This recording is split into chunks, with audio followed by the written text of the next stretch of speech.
Elrigu namaskara. Good evening, friends.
The HLI says, which all the great thinkers and sages of the world have been saying from time immemorial, that is,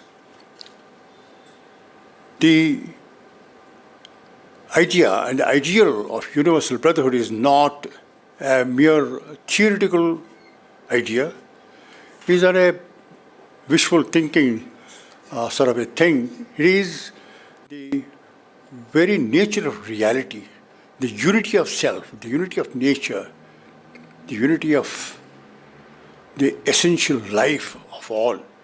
And in manifestation, appearing in diverse forms, they're all interdependent, reciprocal, interdependent brotherhood, all heading towards one common goal, having emanated from one common source, governed by one law of evolution. So we are all bound together.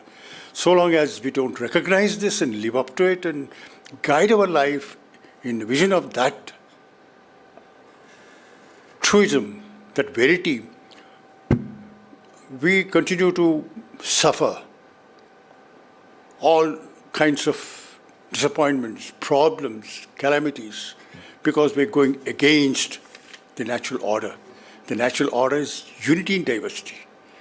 So Higher Life Institute highlights this particular point, that unless we, in the ratio that we awaken in us the higher consciousness which perceives this dynamic reality of interdependent universal brotherhood and all evincing a progressive march to a higher life, that's the only way for solution to all the problems of life and the true spiritual, intellectual, and moral progress of humanity. So, we have selected as a theme for HLI a composition made by Swamy Chandrasekharendra Bharati of Kanchi Pitam, who is of course no more, and his Maitrim Bhajata, cultivate friendship. This was sung by Srimati Subbalakshmi in United Nations in 1966, and it was much appreciated. So we have selected that as our theme. We'll just play this, and it was recorded when the HLI was inaugurated. And what the sage says, the cultivate friendship, renounce war, renounce competition, the what you call DT, or the heart of the universe is compassion, and earth has everything needed is provided by nature, provided we cooperate and live with to fulfill the purpose of nature. So that is the main theme, and we'll just, about 2 minutes play, we'll just hear it and then proceed further. Please.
A few words of introduction, very brief, because we'd like to hear more from both the speakers.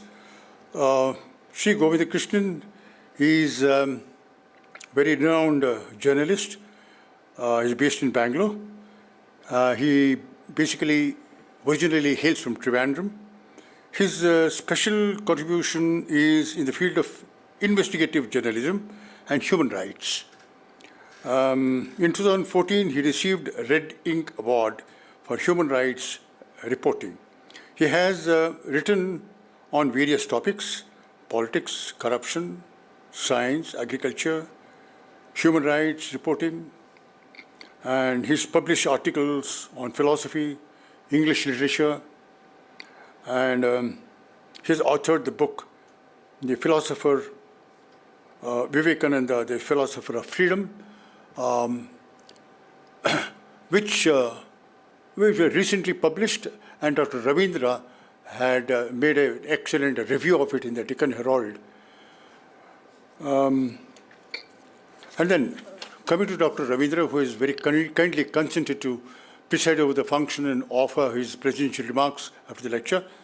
Dr. Ravindra is a very renowned administrator belonging to Indian Administrative Service. He served as IAS officer in Karnataka Cadre in various capacities. Retiring as Chief Secretary, he retired as Chief Secretary at the end of 2002, Chief Secretary of Karnataka State. And he has done PhD, he did PhD in Development Studies and specialized in urban sector. After retirement, he served as Deputy Chairman of Karnataka State Planning Board, and he was a visiting fellow of the IIM, Indian Institute of Management, Bangalore.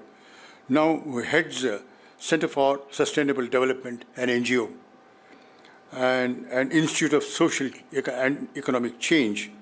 He published several papers and articles on urban administration and policy issues.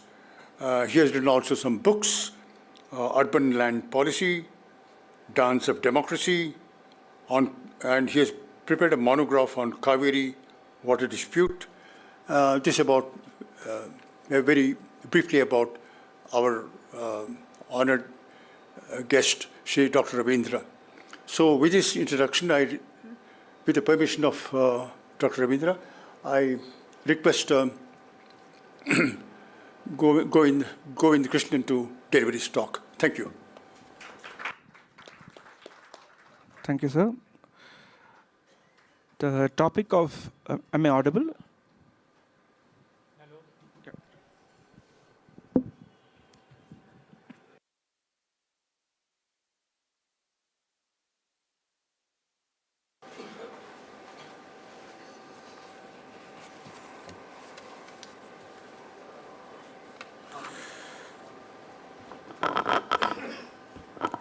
Thank you, Mr. Ram Prakash, for that kind introduction. The topic of this talk is unity and diversity according to Swamy Vivekananda.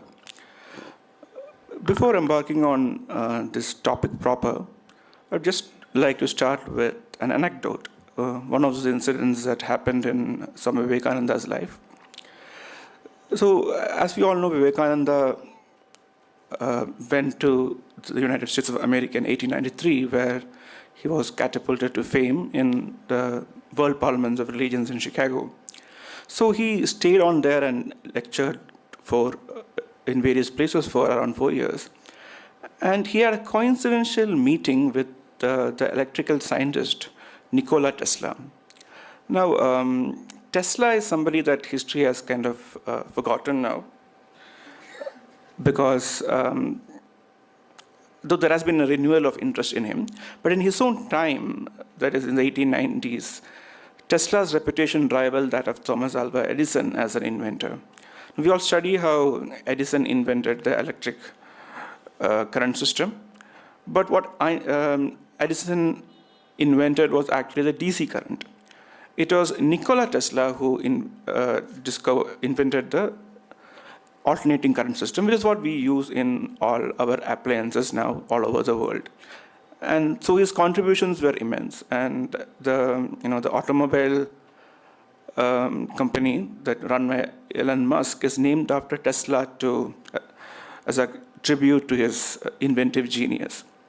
So Vivekananda went to an opera with some friends, which was the singer of the opera was Sarah Bernhardt, who was a huge celebrity then. I mean, her fame could be much bigger than Tesla or Vivekananda was then. Her fame was like, the kind of that Hollywood stars have now. And during the performance, she saw Vivekananda sitting in the back row. And Vivekananda was quite well known in the middle class and upper middle classes of the United States by then. So she recognized him. And she sent him a message saying, "Can I please talk to you? Could you come to my room after the performance?" So Vivekananda goes there. And there are many people there, all gathered to pay compliments to Sarah Bernhardt. And among them happens to be Nikola Tesla. And both the men know each other by reputation. They start talking. Turns out Tesla is very interested in Vedantic cosmology. And they start talking about that. So in Vedantic cosmology, the universe is supposed to be composed of two basic elements, Akasha and Prana. Akasha is something like space, or according to an earlier interpretation, like ether. And Prana is the force that acts on Akasha. So, and these vibrations are supposed to cause all the various phenomenon, both in this physical realm and in the non-physical, spiritual and mental realm. So Vivekananda thought that matter was the gross manifestation of the subtle Akasha, the element of Akasha, and that force in physics was a manifestation of prana. So he asked Tesla, do you think it's possible that force and mass are the same, that they can be reduced to the same, that they are interconvertible? Well, Tesla was fascinated by his idea. And he said, you know what, I think I can derive an equation showing you that potential energy is the same as mass, is equivalent to mass. And Tesla said, come to my house and I'll show you this equation. So a few days later, Vivekananda visits Tesla at his house and spends almost the entire day there. during which Tesla is talking and also trying to derive this equation, going through his physical equations. But at the end of the day, Tesla cannot derive the equation he promised. And he said, if I do get it, I'll let you know, and I'm not able to do it now. So Vivekananda returns disappointed. Now, this story would have been completely interesting, but not very significant, except that in less than 10 years, a young German physicist called Albert Einstein publishes a paper on the electrodynamics of moving bodies, which is his first paper in the special theory of relativity, which revolutionizes modern physics, and he derives the equation E is equal to mc square, which shows that energy and mass are indeed interconvertible, that they are, in fact, in one sense, forms of each other. Now, I am not saying that Vivekananda had some kind of supernatural intuition or that he was such a great physicist that he anticipated Einstein's theory of relativity or something absurd like that. It's just that philosophers have the habit of speculating on the nature of the physical world based on their metaphysical theories. Usually they get them wrong, but sometimes they do get them right, like Democritus and the Indian philosopher Kannada in the 3rd century BC, they both speculated that nature was composed of indivisible bits of matter called atoms, and 20th century physics validated this theory. So in this case, Vivekananda was speculating, and he happened to have got it right to some extent. But what is interesting to me here is, why did Vivekananda says Akasha is the mass is the manifestation of Akasha in the physical realm, force or energy is the manifestation of prana in the physical realm. But why does he think that they are the same? This is because Vivekananda was, of course, a follower of Vedanta, especially Advaita Vedanta. And we'll go, if I have time, we'll go into talk a bit about Advaita later. But to understand simply is to think of it as the philosophy of the unity of all things, where Brahman, or the absolute transcendental reality, which you can call God, is all that exists. So in this cosmology, though there is this world of different objects in the mental, spiritual, and physical realms, all of which are constituted by the action of and reaction of Akasha and Prana, at the deepest level, both of them are resolved into a unity in Brahman. Well, this is an example of how Vivekananda took Advaita from its spiritual sphere and the sphere of yoga, just the sphere of practice, and pure metaphysics, and applied it to various domains, like modern physics, to his understanding of history, society, to his understanding of personal relationship, of love. So, in a sense, unity is and variety, which Vivekananda saw not as difference, but as variation. These are, in a sense, the most defining concepts, the most defining themes in Vivekananda's life and thought. That is the recognition of sameness behind every phenomena of life. And thus not merely the toleration, but the complete acceptance of difference. Now, both these attitudes towards unity and difference, they are like two sides of the same coin. They are rooted in each other and they flow out of each other. Thus, if you understand that what you see as different from yourself is at a level of deeper reality, the same as your own self, then you no longer fear it, but love it and embrace it as you would your own self. The entire thrust of Vivekananda's philosophy was to see the deeper unity behind the infinite variations of life. It is to this unity that he dedicated his spiritual preaching, as well as his project of national service and the regeneration of India. And this idea of Vivekananda's idea of unity is so all-pervasive, so broad that it can find a place for for almost everything. It can take in almost everything, whether religious, national, social, or individual, so long as it does not harm others. And even to hatred, bigotry, and fanaticism, this vision of unity could respond with love and with non-violence. So basically, Vivekananda did not see variation or diversity as difference as the other, but diversity behind which there lies a greater unity. And he saw this with racial identity, with caste identity, with national identity, with religious identity. All these differences, religious, national, racial, caste, all of them to him were merely differences which are on the surface and behind which you could find the same unity of humankind. So the theme of unity and diversity in Vivekananda is really, really vast, because in a sense his entire thought, in complete and this whole range of his thought on so many topics can be brought under this rubric. So I think only a series of lectures could even begin to do justice to such a theme.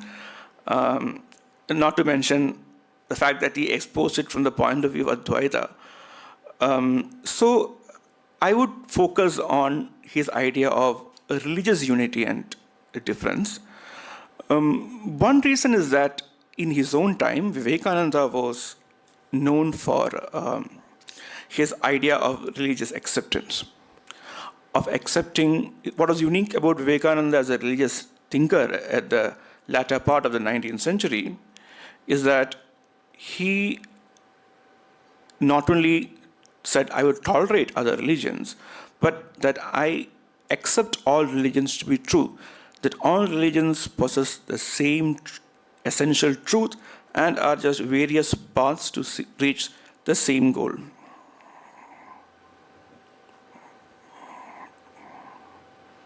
And in the other reason to talk about religious unity in particular is that not only was that uniquely a concern in Vivekananda's time, strangely it seems to have become a concern in our own time too, in that we are living in India now in a highly religiously polarized time, where Western interests make use of religious identity to foment sectarian divisions, to target minorities, and do every kind of mischief imaginable under the sun. And all of this is based on the idea of religious difference, the particular concrete differences between the various lived reality of religions in India. And Vivekananda, in his time, as I said, it was in India in his time, religion was important.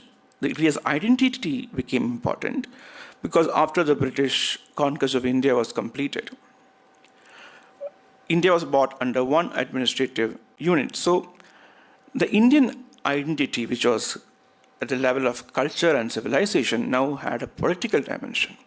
And all religious communities, Hindus, Sikhs, Muslims, Christians, Parsis, they all were trying to come to terms with this new national community, stake out and forge a religious identity in relationship to that polity.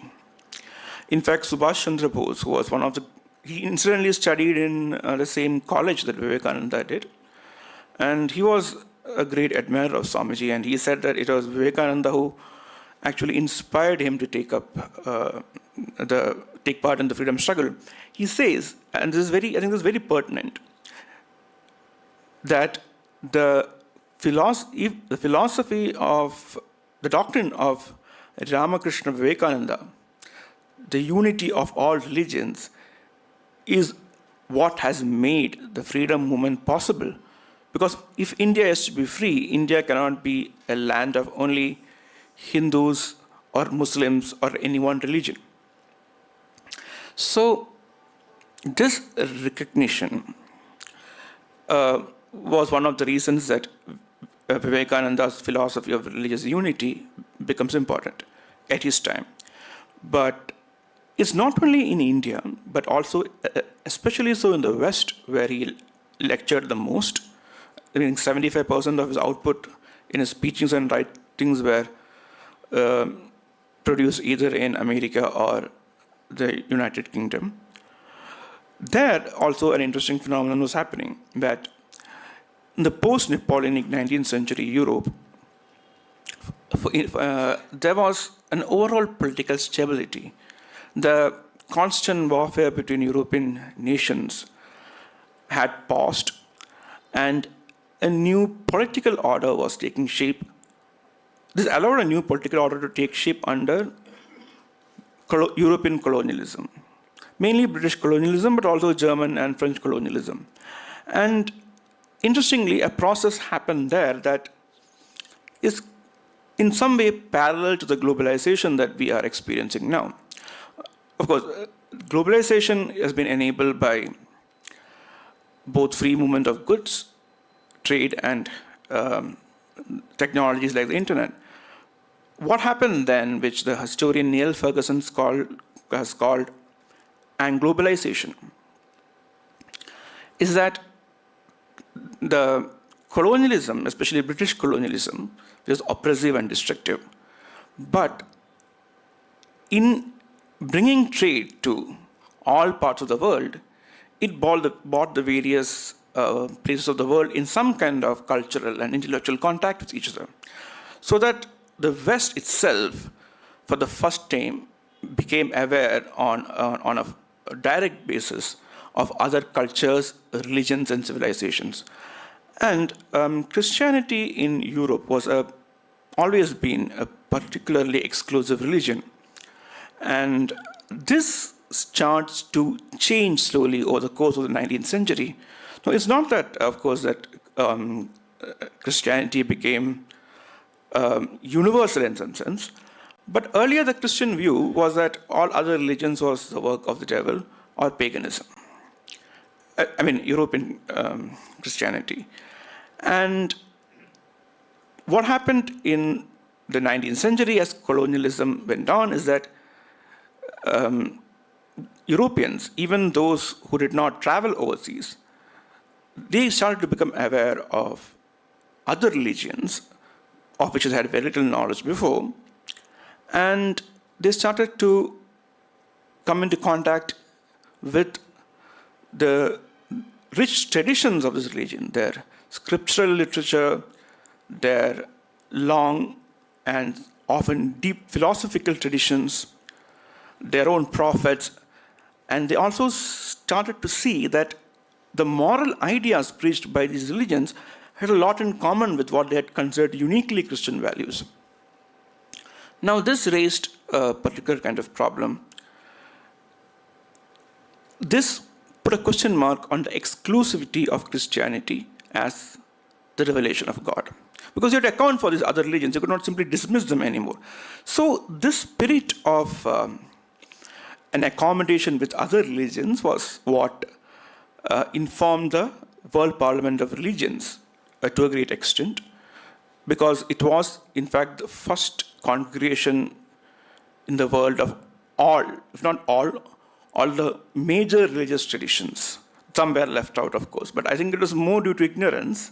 But it had a fairly broad collection. It had Shintoists from China, Japan, Buddhists from Sri Lanka. It had a representative from Islamic countries, Taoists. So that was the spirit. But in spite of that, it's interesting that as far as the Christian delegation went, which was the highest in number, they were the home team, right? Their attitude was one of mostly of superiority. There were some very bigoted views. For example, George Pentecost was present. But there was also, to a large extent, liberal attitudes, because most of these clergymen and preachers said, there is something to these religions, these other religions. And a lot of them were indeed very, very inclusive and progressive, especially the Unitarians. So, but this is the interesting part. However progressive most of these people were, they had the closest they could say was, look, I think my religion is true, it has a complete truth, and your religion is true insofar as it approximates my religion. So the closer you come to my religion, the truer you are, but I have the whole truth. And it was not merely, so I think this is the reason why Vivekananda became such a success of the World Parliament of Religion. What explains the Vivekananda phenomenon? Of course, part of it was that he was a very powerful orator. He had a magnetic, charming personality, great charisma. But that does not explain the tremendous response he got at the Parliament or the national fame accorded to him from not only lay Americans, but luminaries across the field. And I think the reason is because his message resonated with the zeitgeist of that particular period. That what he had to say was that every religion, or at least every major religion, developed religion, is a valid path to God. All of them possesses the same essential truth, though they express it in various forms. Now, Vivekananda's, the other, can you please excuse me for a second? I'd just like to take some water.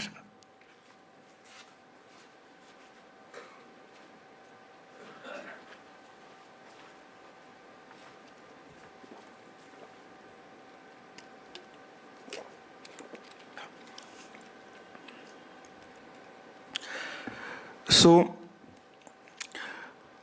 this said it resonated. So, even if one were so minded, so there were other people who were really, really liberal in their thought.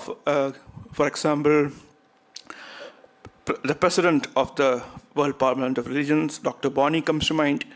Also, Shaku Soen, who was a Zen Buddhist and the head priest of a Zen Buddhist monastery.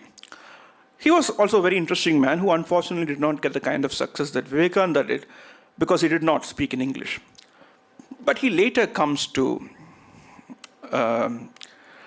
America and he even publishes a book called Zen for Americans. The famous D. Suzuki was a disciple of Shaku Soen. So when you look at Shaku Soen talking to, and Zen Buddhism is very similar to Advaita in that their final principle is non-dual. It is one. Actually, you cannot call it one because as you again introduce polarity, you can call it non-dual. But when he is talking to Christians, he has to put something like saying, I cannot completely agree with the spirit of Christianity because that kind of devotional creator God does not have a place in Zen Buddhism. And this was a real intellectual problem. Every religion has conflicting theologies, conflicting beliefs. Even how do you reconcile this? Now, Vivekananda's perhaps singular contribution to religious thinking, to religious philosophy, is that he evolved a philosophy that could, without being incoherent or contradictory, say that all major theistic religions, at least, and it can be extended to non-theistic ones like Buddhism also to a large extent, they express the same truth, the essential truth, and it is only the forms, the metaphors of expression that varies. He worked it out in quite some detail. I will not go into it here, except that to remark on this, that Vivekananda's contribution here is unfortunately not recognized. It is only in the 1980s that a similar theory is proposed by the late John Hicks, who was a very renowned British philosopher of religion. But that's almost 100 years after Vivekananda. So, but what is most pertinent about Vivekananda is not this intellectual pluralism that this intellectual theory that he managed to effect. That is, of course, of importance. But it is a fact that at the level of lived religious or lived spiritual reality, Vivekananda practiced completely what he preached.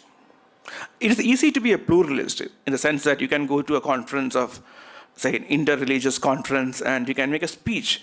But from the way you dress to everything that you do to how you engage with other religions is usually, I'm not saying always, still retaining. It's like I am a Christian interacting in a Hindu milieu, or I am a Hindu interacting with an Islamic milieu.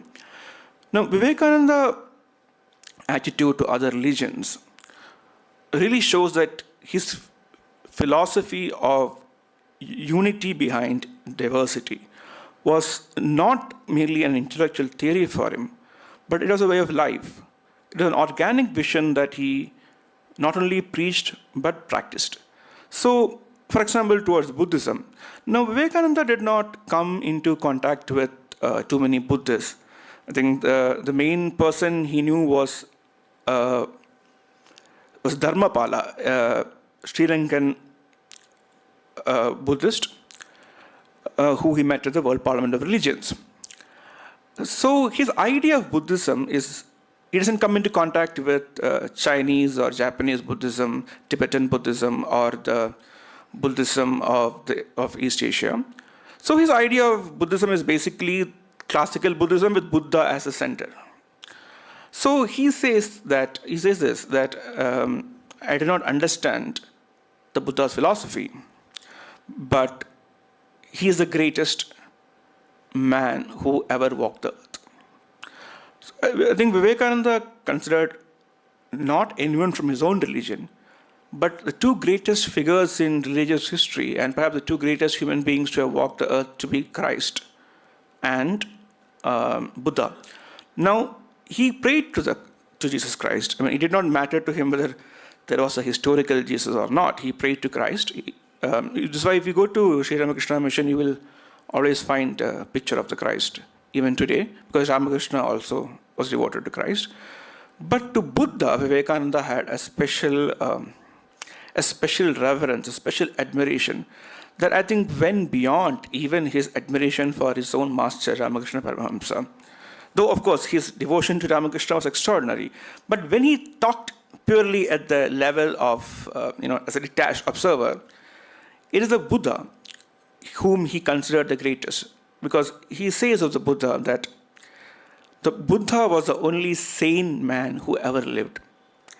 Whereas he means that Buddha was extraordinarily free of the illusions that the world brings on us. And as an example, he says, if the Buddha had uttered a single word, half of the civilized world would have called him a god and prayed to him forever. But he refused to do so, in spite of so many questionings, so many promptings from his disciples. To his dying breath, he said, the Buddha is a state, is not a person. And that is the sign of his true greatness, of his sanity, his freedom from illusion. And he would also say this, that Buddha gave the world the most perfect system of morality ever preached. Now, he did not claim that for Hinduism. He found that Buddhist ethics, or rather he would say that Hindu society was deeply inegalitarian, especially because of the caste system. And he would say that the egalitarianism and universalism of the Vedanta, the Advaita, was never universally practiced among the Hindus. He actually writes this in so many words. The Buddha, on the other hand, he considered the person who began the anti-caste reform movements in India. The anti-caste movements in India first starts with the Buddha and his Sangha. And he says that the greatest name given to the Buddha is that of the caste breaker. So, with Buddhism, of course, he called Buddha his own Ishtadeva. In fact, he said he had a vision of the Buddha when he was a boy in meditation. But Vivekananda never lived among Buddhists. He never lived in the Buddhist milieu. He wasn't acquainted with their practices and their traditions in the way he was with Islam, because it's Islam in India and with Christianity in the West.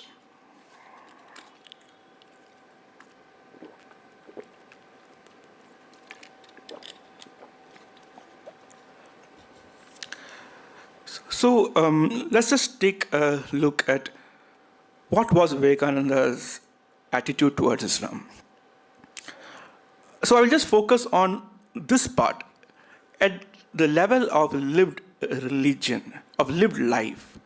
Because Vivekananda was a monk, he had taken sannyas, and the deepest note in his life, his most important aim was the search for spiritual enlightenment.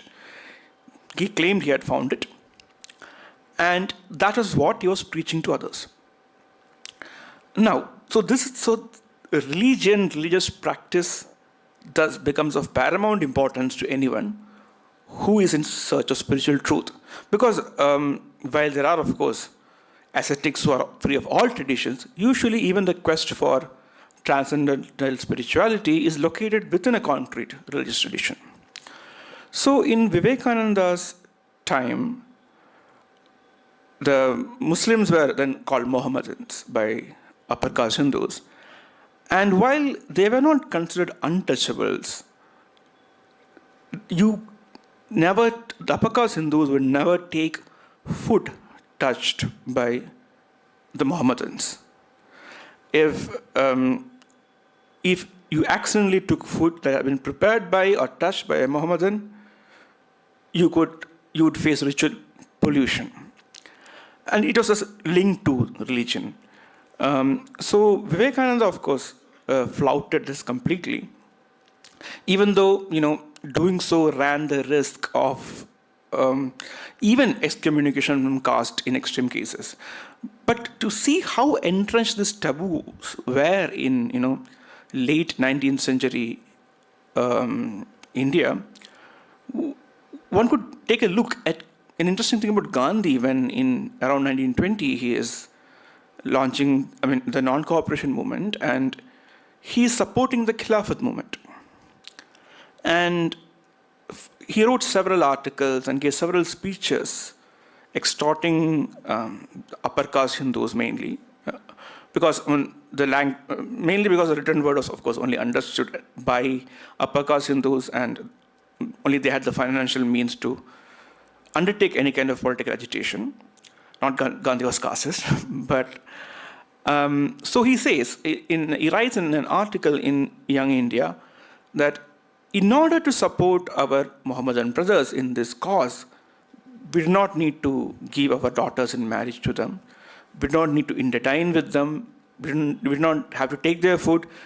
We do not have to drink from the same vessels that they use. So he has to assuage these anxieties of the Hindu upper caste. So if 1920 this was a state, you can imagine the condition in the 1880s when Vivekananda was traveling throughout India. He traveled from the Himalayas to Kanyakumari, which is almost all part of India. And when people used to ask him, Swamiji, you're traveling all around, do you take food touched by people of other religions? You have Western disciples. And he would say, I take food from everyone, even Mohammedans and Chamars. I'm a sannyasi. What does all this caste have to do with me? So, very interesting example of this comes when... So, Gandhi, I forgot to mention this, actually gives an example of, in his article in Young India, he gives an example to assure his Hindu readers that he was invited by a Muslim friend to come and stay at his house. And that the Muslim friend arranged a cook for Gandhi. And he says, he was a non-vegetarian, but I did not catch even a glimpse of meat in his house. So, you don't have to worry about associating with Muslims. They will not. So, in contrast, Vivekananda was in Rajasthan, and he found a cave somewhere near Mount Abu. where he made home and he meditated there throughout day and night. And as time went on, there was a Muslim wakil who in the court of a native prince who saw Vivekananda, started bringing him food and water, and then he used to speak to Vivekananda whenever he was out of meditation, and he was very impressed by Vivekananda. He became very devoted to him, because that was the time of religious syncretism, right? Beyond the practices that separated Hindus and Muslims, there was a syncretic zone of mysticism, where Muslim pers and Hindu sannyasis were revered by members of both religions. So then the rainy season comes. So this wakil goes to Vivekananda and says, Swamy, you can't stay here during the rainy months in the cave. I'd be honored if you would come to my house. And then he says, I would make sure that I arrange a Brahmin cook for you. And Vivekananda says, rubbish, I don't need any other cook. I'll eat whatever you eat. Vivekananda also ate meat, right? I mean, he did not eat beef, but I think at least he's not known to have. But his favorite food to cook was mutton curry. There's this book called The Monk as Man by Shankar. He mentions how Vivekananda loved cooking food for his devotees. And his Western disciples, he would make this really spicy Indian mutton curry that, they would wish, Swamiji, let's make something else, but he would only make that because that was his favorite curry. So coming back to this, so he's living with this wakil, and the wakil introduces him to the divan, I think the divan of the princely state. So he comes to meet this young monk out of interest, and then he realizes that this man is actually living in the wakil's house. So this strikes him as very strange, and he asks Vivekananda, Swamiji, you are living here. He's a Muslim. Aren't you afraid that sometimes he may touch the food he gives you? Vivekananda bristled. He said, what do I have? What do you mean, sir? I am a sannyasin. What do you have to do with caste and your social customs? I am not afraid of God because he allows it. He permits it. I am not afraid of the scriptures for they sanction it, but I am afraid of you and your society. Now, this attitude of unity towards other religious traditions, but it's only in the matter of food, but as you'll see, it is even when it comes to the practice of the religion, Vivekananda did not make any differentiations. He saw not difference, but variation, and behind variation, unity. So, when he visited Nainital, Vivekananda meets this interesting character called Muhammad Sarfaraz Hussain. Unfortunately, there is no historical research on him. About him only from Vivekananda's letters and some information from some of his early disciples. So, Muhammad Sarfaraz Hussain was fascinated with Advaita. It could be that he was, attracted to Sufism, which is in many of his forms very similar to Advaita. But in any case, he became greatly devoted to Vivekananda, and he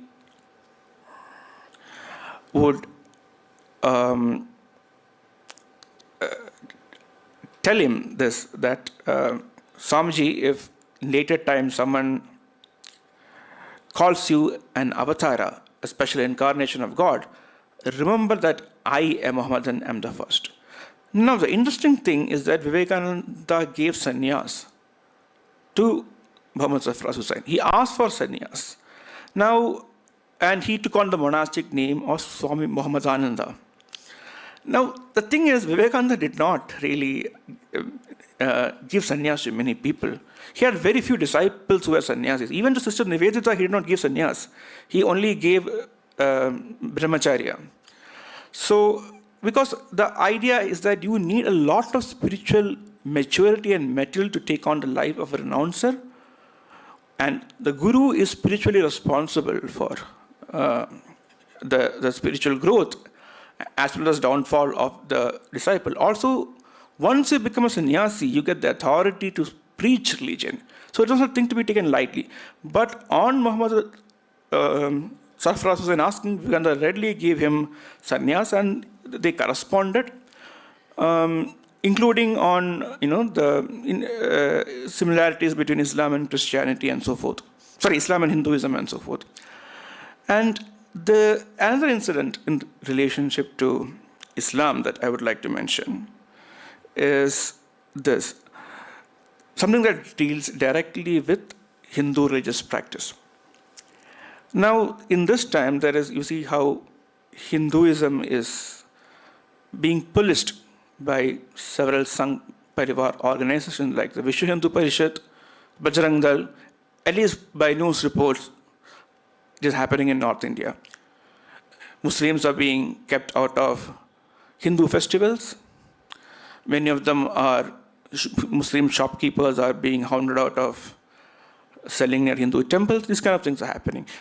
So basically, it's to take ownership of Hinduism and define, this is Hinduism, you stay out. So Vivekananda once visiting Kashmir with his disciples, and of course he was traveling by boat, and he had a Muslim boatman. And he went to the temple of Shir Bhavani, the goddess Shir Bhavani, which was in a very dilapidated state. The local legend was that the local legend was that the temple was destroyed during one of the early Muhammadan invasion, maybe Muhammad of Ghazni or some marauders like that. So Vivekananda sits in the temple and is deep in contemplation, and according to his own right, what he said to his disciples, that this thought came to his mind: if I was here then, I would have protected this temple. I would not let the Mohammedans have, broken it down. And then Vivekananda claims that he heard the Devi's voice speaking to him, and she says, "Do I protect you or do you protect me? It is my wish that the Mohammedans raise down this temple. If I want, I can have a 7-storied gold temple raised here, this instance." And Vivekananda comes out, and this is a new experience for Vivekananda. I mean, he was given much more to jnana than bhakti, though he does have many experiences with bhakti later on. So he's very moved. He enters into a mood of. We have accounts by Sister Nivedita of this. For days, he's in this mood of ecstatic devotion to the goddess Kali. And at some point, and he writes a very famous poem then called "Let Shama Dance There." It was translated into many languages and published and played a part in the Hindu revival movement. So this was an important spiritual episode in Vivekananda's life. And at the end of it, he decides to do a particular form of ritualistic Shakta worship, which Sri Ramakrishna Paramahamsa used to do. So what the worship was, that you take a prepubescent upper caste Hindu girl, not obviously it wouldn't be a lower caste girl, but due to some strange superstition, Brahmin girls were not permitted. We don't know the reason. I don't know the reason why. So you worship the child as the literal incarnation of the Devi. Because of the child's innocence and purity, she is supposed to symbolize the Devi, the female principle of divinity. Now Vivekananda chooses the 6-year-old daughter of his Muslim boatsman to worship as the Devi, as Devi Uma Parvati. And he carried out this elaborate ritual worshipping this Muslim child as Parvati Devi, as literally as the Devi. So as you can see, at this moment, as you can see for Vivekananda, these practices did not carry the tags of Hindu or Muslim or Christian. And all that mattered to him was that the path leads in the right direction. I mean, it is like, if you're going to say you want to buy a cake from a bakehouse, right? You can, according to your need, you can take different routes. If you want to get there faster, you will look at Google Maps and take the least road with the least traffic. If you want a scenic route, you take a different route. Or if you want, say, to go to a restaurant and have coffee before you get there, you go to the route which has a coffee shop. But the goal is getting to the cake shop and buying the cake. So in the same way, for Vivekananda, every religion was merely a different path which people could take according to their temperament. And he actually says this in the West, that about spirituality. He says, Hinduism, to Americans, he says, Hinduism is as much your property as it is mine. As you can see, this is in complete contrast with the kind of ownership that Hindutva tries to put on Hinduism now. Another time, Vivekananda says this, that names like Hindu, Christian, Muslim, Jew, etc. have become just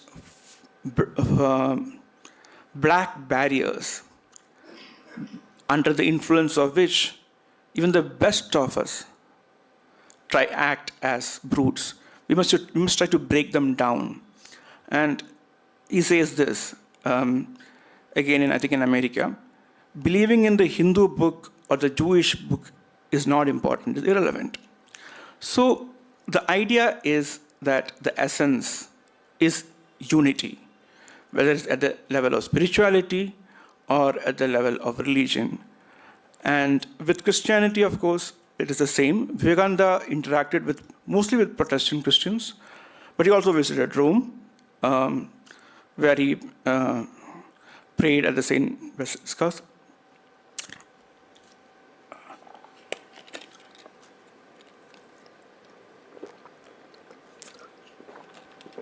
But his devotional attitude to Christ and to the Virgin Mary were quite comparable to his devotional attitude to Hindu deities. He was devoted to Shiva, Krishna, and the Devi primarily. But in his letters, you can see that he often prayed to the Christ and to the Virgin Mary. And there is a very interesting description of him from an American friend called Christine Greenstidel of Vivekananda attending the church with her. And she writes about how Vivekananda dressed in his white robes of the sannyasin and the turban. He enters the church with her, and as the mass goes on, he kneels before the high altar. His face is wrapped in devotion, and she writes about what a beautiful sight it presented. And then at the end of the mass, Vivekananda takes Christine's hand in his and says, "It is the same God that you and I worship." Now, this entire idea of unity was underpinned by Vivekananda, by the Advaita philosophy. And Vivekananda it would not be correct to say Vivekananda reinterpreted Advaita, so much as to say that Vivekananda brought out what was implicit in the metaphysics of Advaita. I mean, Shankara's was a main, as you know, was the first and greatest exponent of Advaita Vedanta. He interpreted the world as Maya.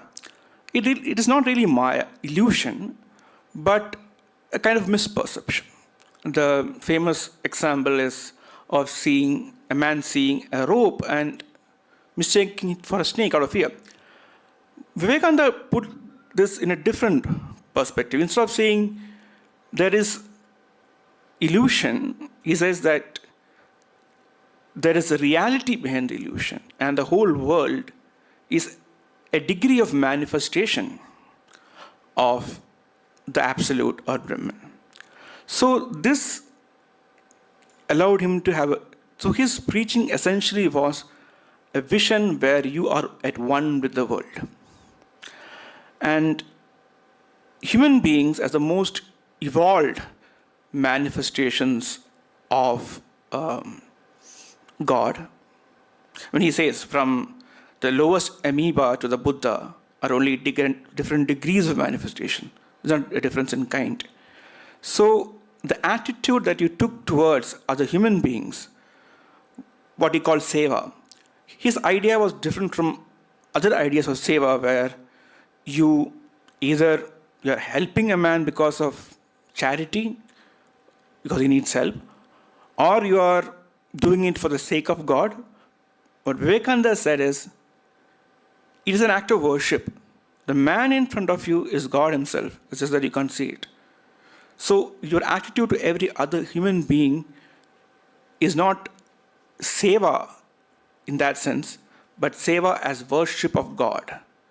Now, this is a philosophy, I think, which in our times is a very powerful philosophy of unity behind difference, behind religious difference, which I think should be drawn on in our times because it comes from the spiritual domain. Of course, there's been a lot of effort from within the secular realm to combat the tide of religious fundamentalism. But these efforts face a certain limit on their powers because, after all, religious identity is ultimately rooted in the idea of the spiritual. So it's very important that from the spiritual domain, from those who are invested in religion and spirituality, there should be an effort to recruit and propagate this idea of religious unity. One doesn't necessarily only have to draw on Vivekananda, there are many others. But Vivekananda does give a very, very powerful and accessible for us, because he is so modern, expression of religious unity in diversity. This I like to conclude. Thank you so much for being here and listening.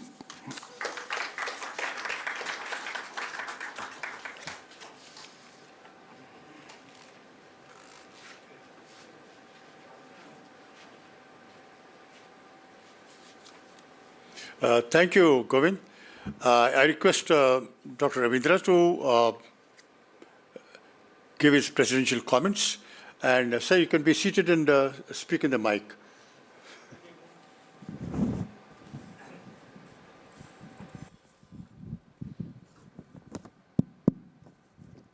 Hello, can you hear me? Yeah. First of all, let me thank the Higher Life Institute for inviting me for today's function. Let me say in our first, again, congratulate Mr. Govind Krishnan for having brought out such a wonderful biography of Swamy Vivekananda and for enlightening us about certain very essential aspects of Vivekananda's life, which throws light on not only his philosophy, but his practice. I think what differentiates Swami Vivekananda from many other even saints and scholars and philosophers is that he not only knew the theory, he was a master of Eastern and Western philosophy, Buddhism, Jainism, everything and all that. But in practical life, he practiced whatever he preached. And I think all the instances and anecdotes quoted by Mr. Govind Krishnan stand testimony to this. I would look at Vivekananda's life and his message from three angles. Actually, the topic for today's talk was Swami Vivekananda's life or philosophy, unity and diversity. Usually, we confuse this. Usually, the phrase uses unity in diversity. But I also first thought it was unity in diversity. Then when I read again, I found unity and diversity. There is a slight difference. Although ultimately it will come to that. See, after all, life is full of diversity anywhere, in any walk of life. Even within a family, there is diversity, isn't it? I mean, there are, from sex, fame, males and females. And it's not that, everyone agrees with one another, especially nowadays. You find that it is not just diversity, it is too much of differences, and sometimes it is destructive. And you find murders and suicides and all sorts of things going on. So that is the present day life. I don't know what Vivekananda would have said about it. So diversity is very important. Diversity in religion, about which the author has spoken at length. I would again view diversity here, from two angles. Religion. One is religion in general. He was a religious reformer in the first place. In the sense that it is he aimed at what may be called universal religion. So different religions to him were the same path, and that is one of the famous statements he makes in his opening address at the Parliament of Religions in Chicago, when he started addressing them as sisters and brothers of America, to the applause of the entire audience, which made him so famous. He said, just as different rivers and streams flow and then join the sea or the ocean, so different religions and different faiths are but paths to the infinite. And that is where he says again about the importance of tolerance, religious tolerance. And as Mr. Govind said, so he said it is not, I am speaking on behalf of Hindus, it's not just tolerance, but acceptance. See, when you use the word tolerance, that means you don't like something, but you tolerate it. At home, usually our differences, it's all right, I'll tolerate, what can I do? I don't like you, but anyway, for the sake of peace at home, I'll tolerate it. Same thing, but no. He says you have to accept the difference. You see, because mankind, cannot be the same anywhere. It's not uniformity. You see, there's a huge difference between unity and uniformity. If we aim at uniformity, we will never succeed. It will just collapse. We should recognize differences in nature, whether it is any species, whether it is plants or animals or human beings. So it is all, there is a diversity which needs to be accepted. Unfortunately, when it comes to religion, somehow, each religion is, developed some kind of fanaticism in some way or the other. But we should look at the positive aspects. That is what Vivekananda did. Otherwise one can always find fault. For instance, even if you take his attitude towards Christianity, about which he spoke, he said, he pointed he was a great devotee of Christ and Christianity and all that. Even today, the Ramakrishna Mission or Ashram, they celebrate Christmas. That is one of the, very different things. So, but he said it is not just tolerance, but universal acceptance. It is not just, looking at the various differences. So similarly in Islam, he said you look at the brotherhood of Islam. So he said, he put it very beautifully, what we need is Hindu brain and Islamic body, the strength. He said, in the first place, he started by saying, Hindu, we are all weak as a nation, physically weak. It was one of the greatest messages of Vivekananda, particularly to the youth, is that, you must become strong in life. Strength was his great message. So, so he said, you will be nearer the heaven through football than through the Gita. That was his message to the he emphasized the importance of strength. He said, and Ramakrishna Paramahamsa himself said, don't preach religion to a hungry man. And which Vivekananda repeated. And he said, at that time, you can imagine at the end of the 19th century, when India was steeped in abject poverty, illiteracy, backwardness, superstition. And he was perhaps the one great Hindu religious leader who for the first time could openly and courageously condemn the negative features of Hinduism. or Hindu practices, let us say. It's not so much the Hindu philosophy, but Hindu practices like it is untouchability and attitude towards women and the caste distinctions, not touching food prepared by some others. So he said, he jocularly said, touch-me-notism is our religion and the kitchen pot our deity. Festivals are more feasts rather than devotional prayers to the Lord. We always look forward to what we can get. So that is the sort of a thing. So he could condemn our negative superstitions and all that, but look at the positive attitudes, the common features, and bring them together. He was himself, as he said, he was more of a gnani than a bhakta, Advaita Vedanta and all that. And, but then, almost towards the end of his life, although it is a strange thing between Ramakrishna and Vivekananda. In some ways, they are direct opposites to each other.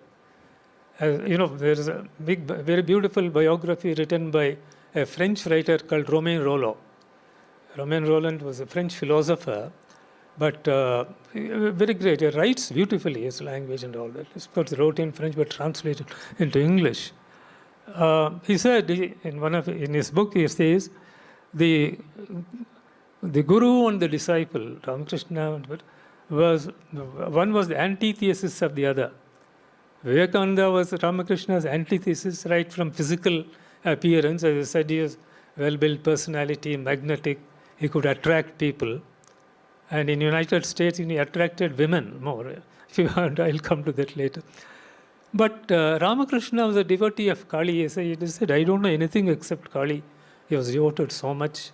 And, Vivekananda came from a fairly good aristocratic family. He was a Kshatriya, and that's why he was eating meat. So it's not that it was so when suddenly his father dies, when he was still in college, and they're suddenly reduced to almost poverty. In the sense, his father was well-to-do lawyer, he was a very good lawyer, but his uncles, lawyers, and they somehow grab all the property, there was litigation and all that. So he was still a student, So he goes to Ramakrishna Paramahamsa and he says, Guru, you talk so much about Kali and all that. Why can't you pray for my family?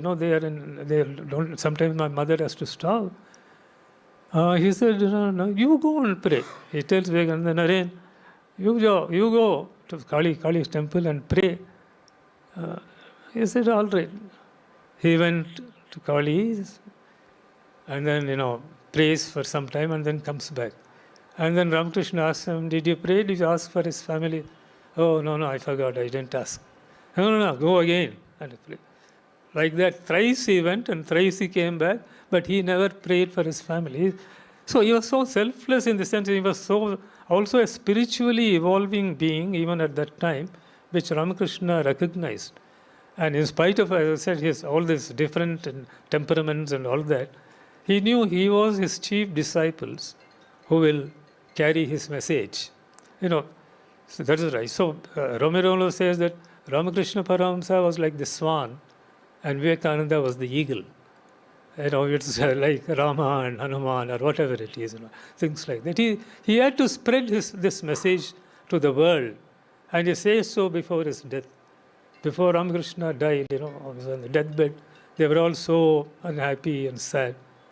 He says on his deathbed, no, you have to carry. In fact, he said at the last moment, I am transferring all my strength and power to you. But you have to carry my message to the world. That is the thing. So coming back to this unity, this is about religion. So he was both a reformer of the Hindu religion and a reformer at the international level, multi-religious, multi-faith.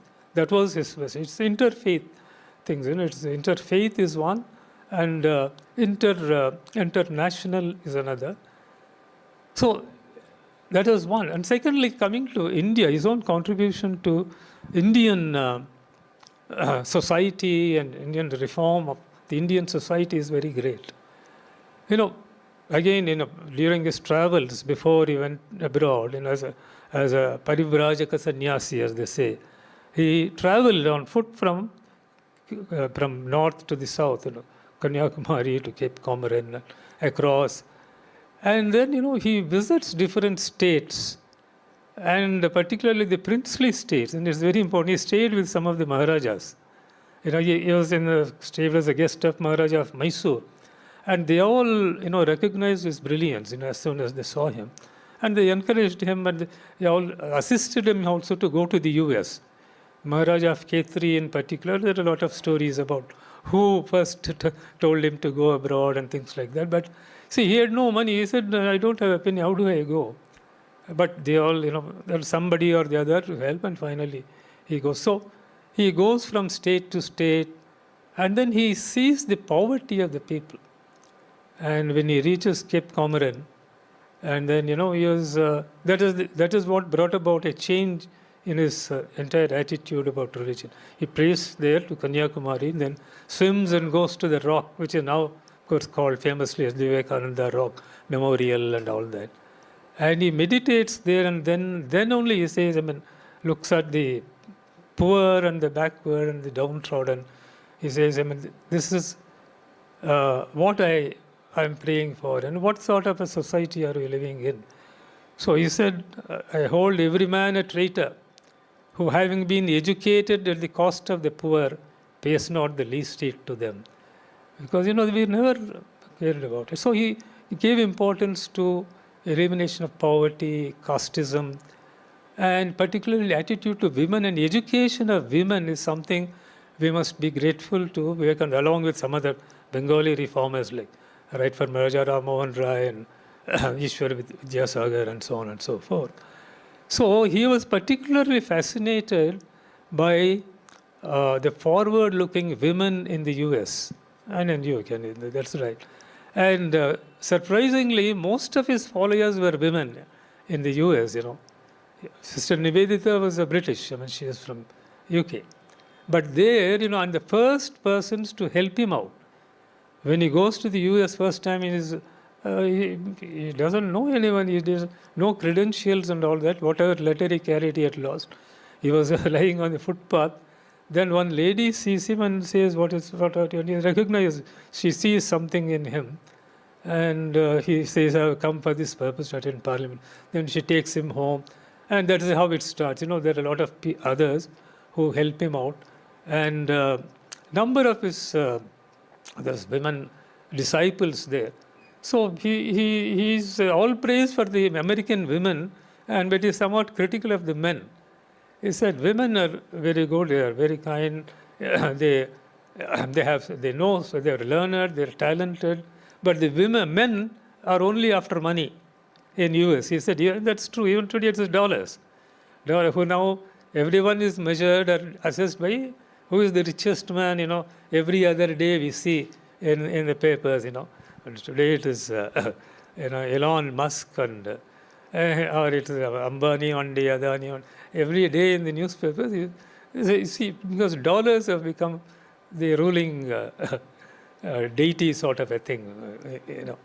So there again he condemns. Initially he was very impressed by America, but the second time he goes, he finds that there is a lot of it is just money, and that they are after.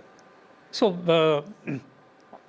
this is the other thing. As I said, one is contribution internationally, interreligious unity, and all that. Secondly, in India itself, in trying to unify the country, I would say he was one of the first great unifiers, because he was the first person again to travel across India by foot. Living, of course, Shankaracharya was the first one, but that was a different age and the population was small. And he was mainly spiritual. He went and established 4 mutts. But there was nothing about social. We don't know the social status and society then in those days and all that. But here, he recognizes everything. That is one thing. And of course, later the other person was Mahatma Gandhi, who again traveled by foot and third class train and things like that. That is one. And finally, his other contribution in general to education, for instance, as education to women and to the youth, And he said his definition of education is one of the best, I would say. He said education is the manifestation of the perfection already in man, the divinity already in man. You are not teaching anything to anyone. That potential is there in everyone to become what he wants and to be creative. Education must only help that person to unlock his potential. It's very different from the type of education we are seeing today, where it is all rote learning, exam oriented, and leading even students to tension and suicides. I mean, the most miserable thing happening in India today is young boys and girls going to coaching centers, particularly in Kota, in Rajasthan, which has become the coaching center of India. And they're so stressed. Parents are also to blame for this, I would say. Parents want their kids to become only engineers, that to IITs or civil services and all that. See what is happening to education in the real sense of the term. Instead of creating and bringing out the creative potential.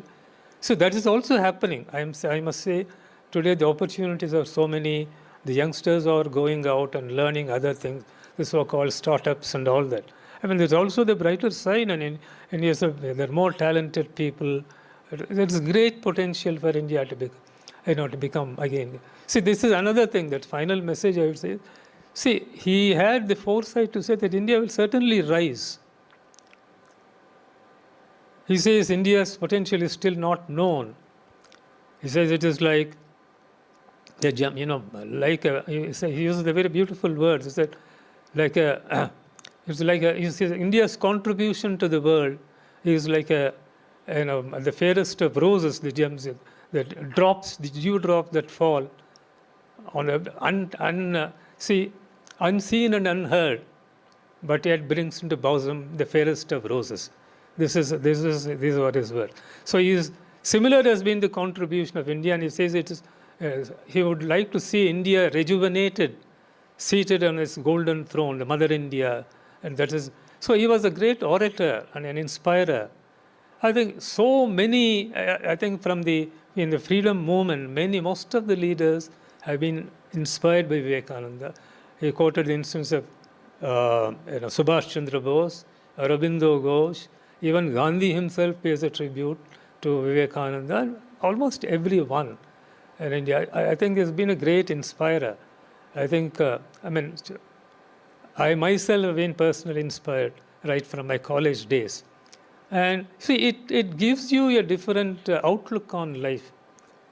As I referred to moral values and all this is where I think our education system today, should revive. I think the time has come. I think Mr. Govind has done so much research in Vivekananda to revive the message of Vivekananda, and how do we carry it to the people of India first? As I said, there is so much of polarization of religion, of faith. Why are we quarreling even amongst Hindus? Forgetting the wonderful philosophy of Hindu of Advaita itself. Ultimately, you reach one. There is only one. I mean, that is how there is Advaita. All the three philosophies, Dvaita, Advaita, ultimately leads to. He says Vedanta is the future religion of mankind. That's what Vivekananda said. I mean, whether it comes true or not. So in history shows that it's not easy. Ashoka tried to do something.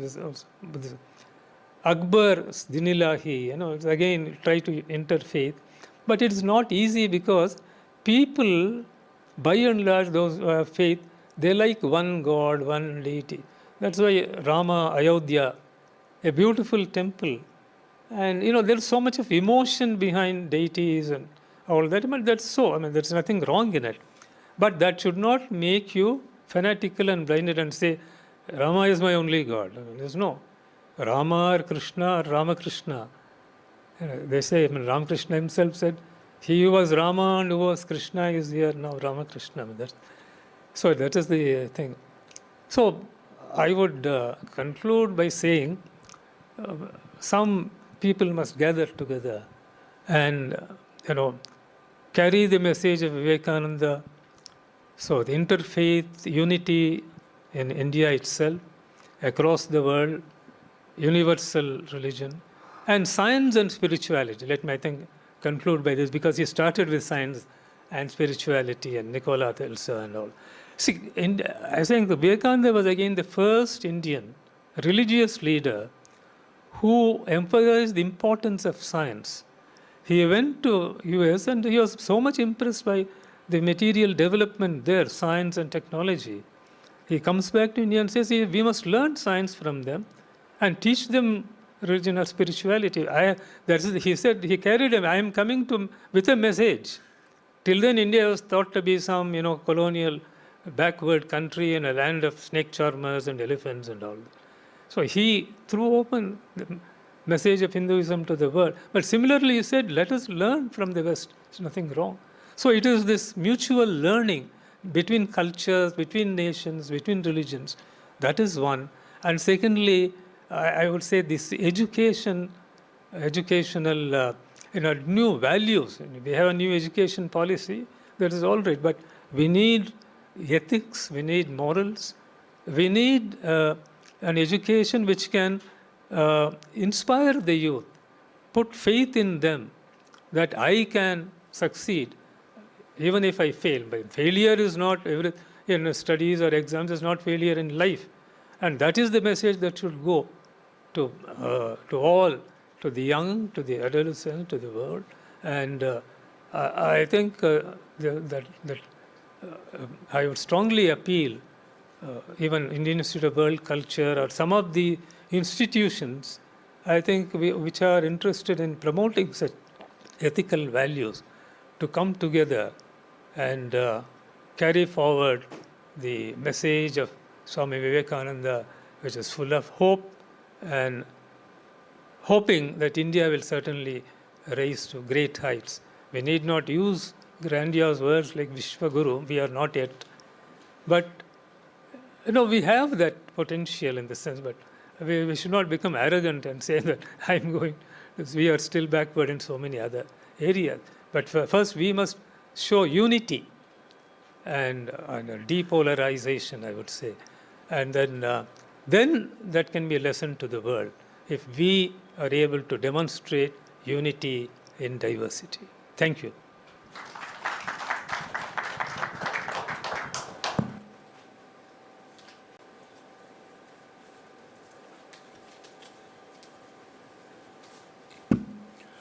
Thank you, Dr. Ravindra, for excellent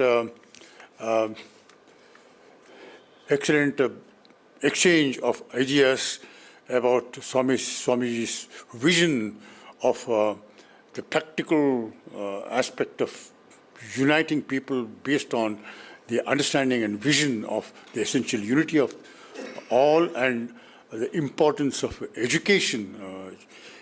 As Dr. Ravindra was rightly said, that as Swamiji's vision of true education is to bring out the divine potentiality in oneself, that is a true education.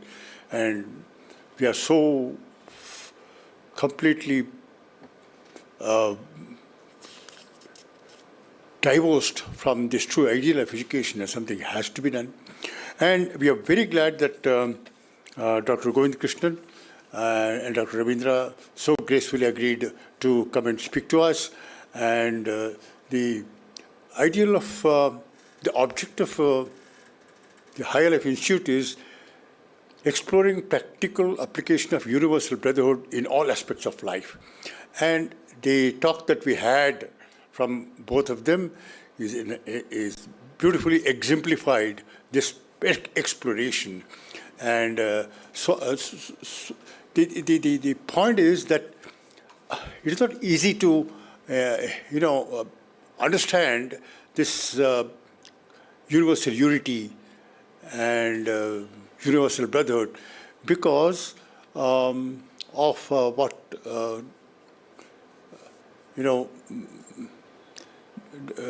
Govind was saying about Maya. Maya is what? Our misconception, our limited view.